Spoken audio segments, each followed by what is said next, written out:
Welcome to Financially Focused. My name is Denise Williams, and we are on a mission to help you build your financial table with 4 strong legs: income, asset, long-term savings, protection, which falls under insurance and debt management, and mindset.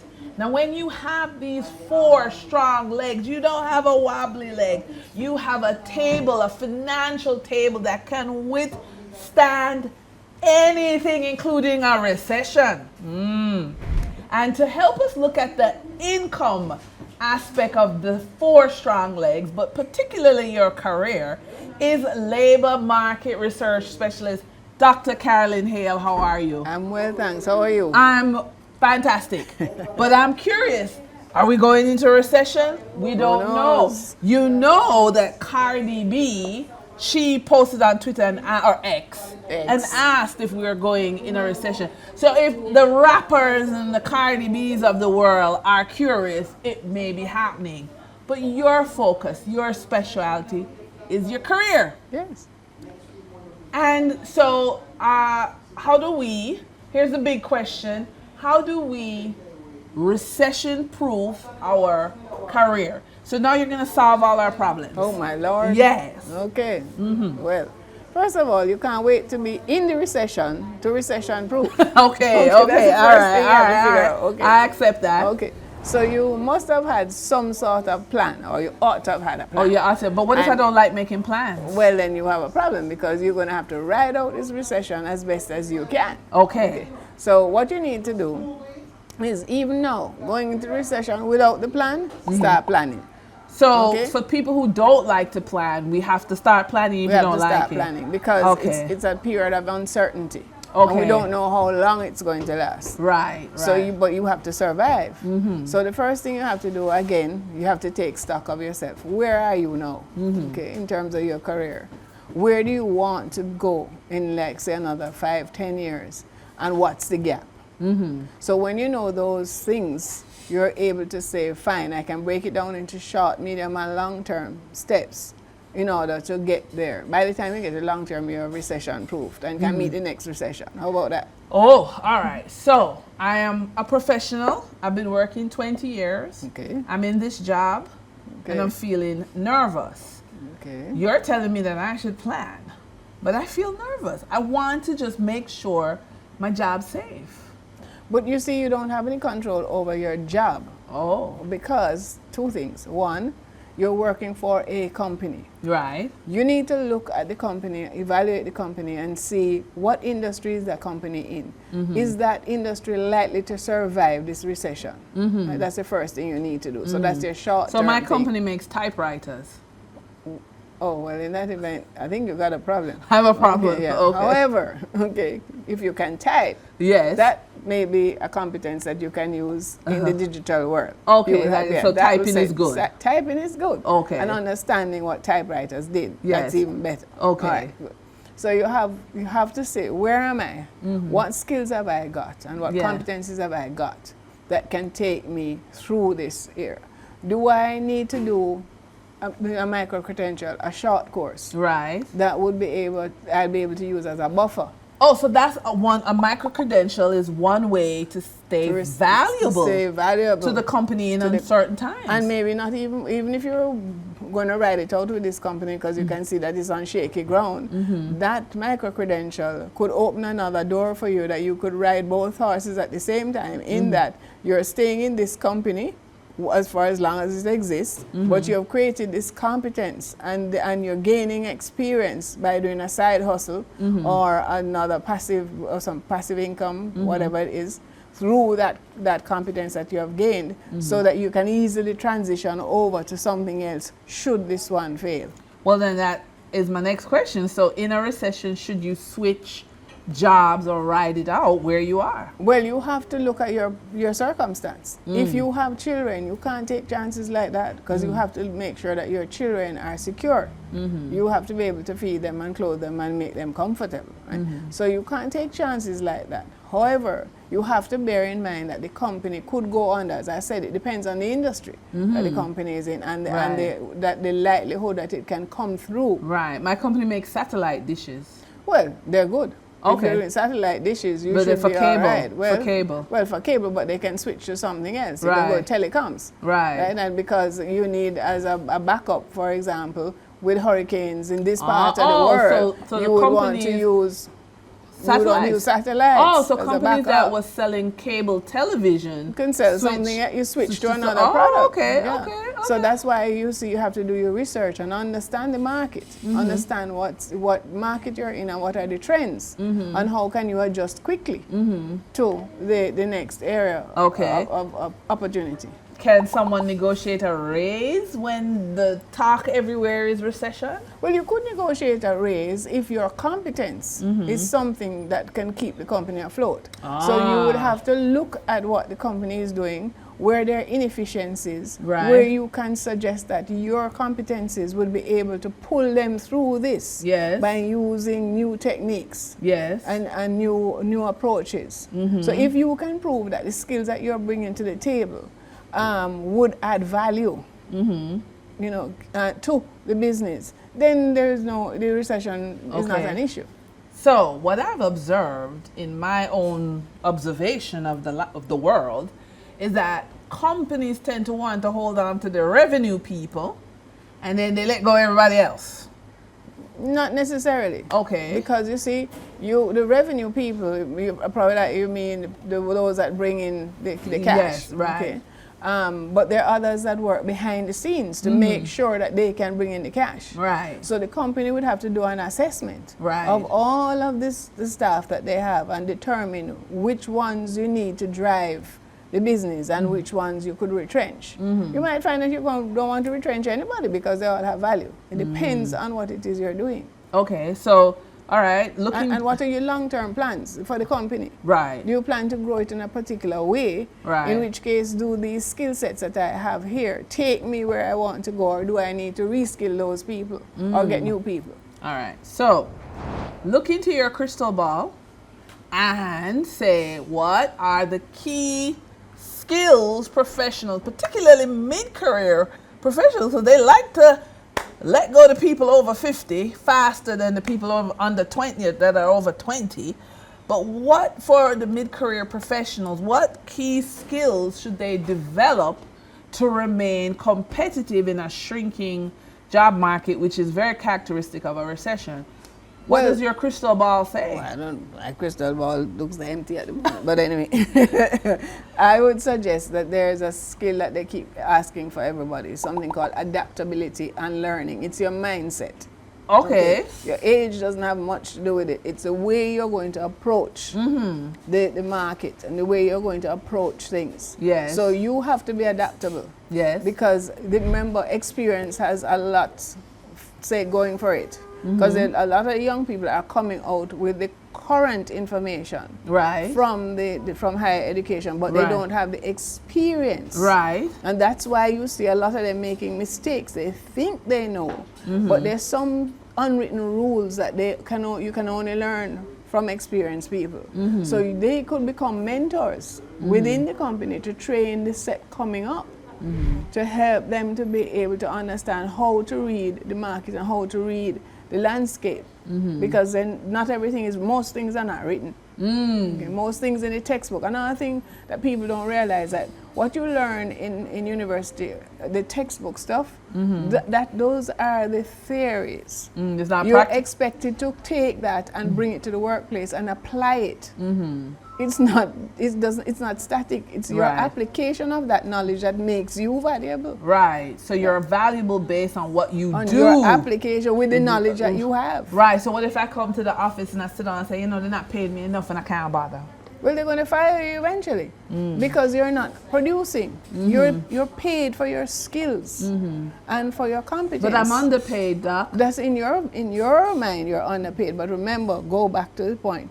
Each job you calculate the pay point based on specific a specific formula. And unless you can change something in that equation, one of the variables, you're going to continue getting the same amount of money or increase by the increments. No, Doc, they're wrong. I know my worth. Oh, yeah, right. Okay, well, maybe your worth is not translating into equity on this particular job. You may have that worth and it may be valuable somewhere else. Okay. Sometimes that's another point. You must know when to leave that particular job. Even in a recession? Well, it depends. If Right. you're going to ride it out, but you have to deliver. The people are not just paying you to sit there And to look be a cute? warm body. Okay. Okay? You need to bring something to the table because they're paying you. Remember now, it's an exchange, you know, it is their job. You're paying them. They're paying you for your services and for your time in exchange for the competence that you're bringing. Now, if you're not bringing anything to the table, they can find somebody else. Okay. So, in terms of me knowing my worth, because Yes. I am a high value woman, That's right. how does a career portfolio demonstrate that I am a high value woman? Well, the career portfolio will bring you down to reality very quickly. Oh. Okay? Oh, yes, because it's going to show you exactly what you have achieved. And you may be high value in whatever it is in your head that you think is of high value. But when you put it on the paper, you realize, but wait a minute, I have a lot of deficiencies. Oh. How am I going to make up for those deficiencies? But how Or do if you I know if don't I'm want to make it up, Yeah. where can the skills and competences that I have, where can I apply those? And how much money can I make? But how do I know if I have a deficiency? Because if you will know the deficiency based on where you are, Yeah. and you have to do some research. What is the market asking for? Oh, so after I do the portfolio, look at my skills, you my have to look at your talents, skill my and look at what the certificates. demand, where the demand is. Oh, the demand over on the side of the financial services or the medical services or wherever or it the is. typewriter services. Well, if typewriter services, that's now obsolete. Oh, So you're going to have to say, well, that's a dead end. So what I learned a lot in Right. that industry, where can I now apply it? but okay, in that case then, is there across the board must-have elements of a strong portfolio? I mean, I don't know. The portfolio is individual, you know. It's what each person has experienced over their lifetime and where they want to go. The portfolio is a roadmap. It helps you to determine where you are and what you need to do to go to the next step. Okay? It's not static. And every time you learn something new or you go to a new training program, you put it in your portfolio. Okay. Because it adds up. Okay. Now we're in a recession is officially stated because sometimes they don't even tell you. But if you feel that's the case, how do you start a conversation with your manager about the company's financial future? Well, you could, if it's a big company, they will have annual returns. Right. So you can read the annual returns and you can see the direction in which they're going. Or if you don't want to do, you can do that. And you can also go to their, if they're traded on the stock exchange, you can go to their AGM, the annual general meetings, and hear. Because they usually tell the shareholders where they plan to take the company. So you'll hear the new plans. Or in the annual report, you'll read of the new plans. And you can use that as an opening with your manager, your executive, to find out, you know, what's in it for me. Okay. And if it's a small business? If it's a small business, the small business people, they need to stay abreast of the markets. It's wider for them. They have to be very familiar or at least keep abreast of many different things at the same time.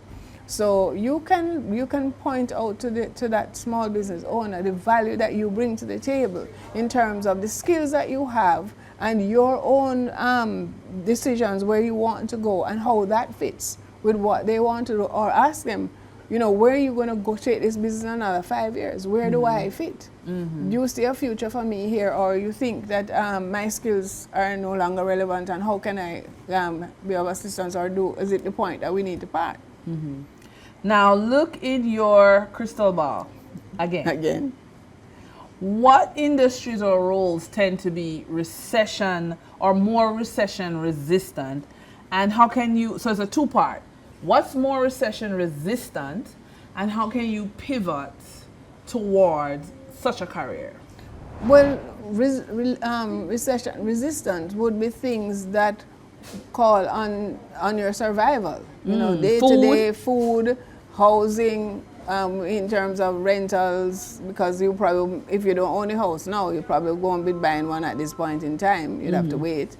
But food, housing, insurance. Insurance, okay. because you're hedging your bets. Okay, whether it's health insurance, which you have to have, you should have, or it is your life insurance or your investment portfolio. Those kinds of things. It's not discretionary. It's not luxury items at this point in time. You would want to secure those funds. Unless you use it as an investment. Right. If you're, I wouldn't go with the fur coat story at the moment. But the diamonds, if you're looking at diamonds and gold, because now gold is trading at $3,000 US an ounce. So if it's gold, then you might say, okay, I'm going to buy more gold. No, but I'm talking about as a career. What's as recession? A career. So it's in terms of recession proof. Proof, right. Okay, I don't think anything is recession proof. It's the skills that you have and how you're going to apply those skills. Because remember, depending on who is managing those companies, they're susceptible to the vagaries of the environment. And so the recession can affect them, even though you thought it was a viable entity. Right. But unexpected, if they weren't reading the play and not looking at scenarios, unexpected damage can befall the company. Or a tariff can hit them. Or a tariff. But you see, if you're doing your analysis and you use scenarios, which I always recommend you use, you would have a worst case scenario. And having determined the worst case, you have planned for that.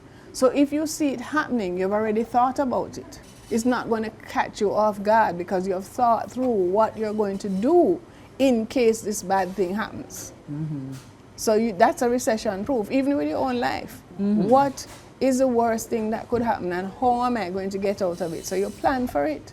So when it happens, it's not a surprise. It's when you catch you off guard that you tend to go into a panic. Okay, so you're saying then recession resistant isn't the job, it's you. It's your mindset, your ability to pivot and adapt to change. Right. If you resist change, you're going to be in a lot of trouble. Okay, and so the idea of pivoting, adaptability. They keep asking, the market keeps asking for people that are adaptable, because it's uncertainty. So they want somebody who is going to be able to adjust. They don't want people who are stuck in a particular way of doing things. That doesn't help. They're going to ask you to go because you're going to impede their ability to move quickly. But one of the ideas though is that companies ask for too much. They ask you to do above and beyond what you're paid for. So this is a problem. But in a recession, people are leaving and the work still needs to be done. How do you navigate that? But you see, who said that they're paying you above and beyond? Remember, not paying, asking you to do work. Asking you to do that's work above and beyond what you're being paid. So you're probably doing 2 or 3 persons' jobs.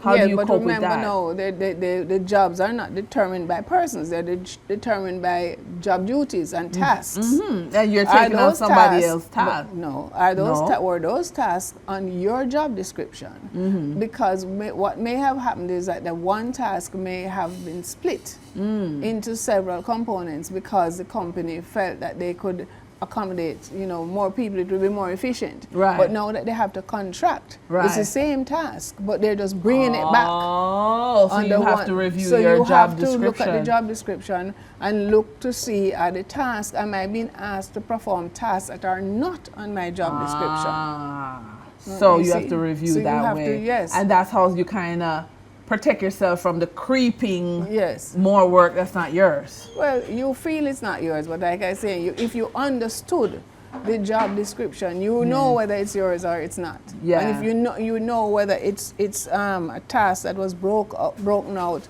to achieve another objective which is no longer there. So it contracts again. Okay, so in terms of actionable strategies, if you feel a recession is on the way, kind of give us a summary of how you look at it. I always, my favorite thing is begin by creating your portfolio. Okay. Where are you now? Where do you want to be in another 10 years? And is there a gap? How are you going to close that gap? so that and always mindset, adaptability. You can do a course in adaptability and learning, so that it helps you to be able to think critically and have an open mind and make proper decisions, because that's what people are looking for. So companies are looking for people who can think on their feet. Right. Yeah, that's what they need. Okay. Yeah. All right. So there may or may not be a recession headed this way, but the idea is that it doesn't matter to your job, because you're not your job. Your career is your collection of job experience, talent, skills, certifications. And we've been here with Dr. Hale, who is really saying your mindset, which allows you to be adaptable, which allows you to pivot regardless of what is happening in the economy. And again, we're all about creating that strong financial table with 4 strong legs, so that you are steady regardless of what's happening around you. My name is Denise Williams, and I'm encouraging you, visit our website, www.financiallyfocusedmedia.com, and take advantage of our 30-day financial independence course. I'll see you in the next conversation.